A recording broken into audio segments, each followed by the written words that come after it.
কেঁদেছো, যোহরের নামাজ পড়ে কেঁদেছো, মাগরিবের পড়ে কেঁদেছো, এশার নামাজ পড়ে কেঁদেছো। বান্দা, নামাজের মুসল্লা যখন বসে যাও, আমি আল্লাহকে তোমরা বারবার বল, আল্লাহ আমার গুনাহ মাফ করে দাও। তারপরও আমি তোমাদের গুনাহ মাফ করে নিই।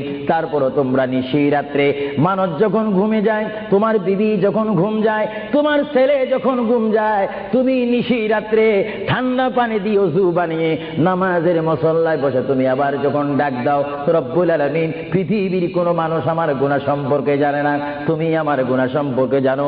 আমি এমন গুনাহ করেছি আমার বিবি জানে না, বিবি গুনাহ করেছে আমি জানি না। আল্লাহ, তুমি সব কিছু জানো।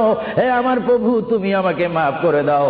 আমার আল্লাহ বলে, তারপরও যদি তোমাদেরকে আমি মাফ না করি, তারপরও বান্দা তোমরা আমার রহমতের দরজা থেকে ফিরে যাইও না।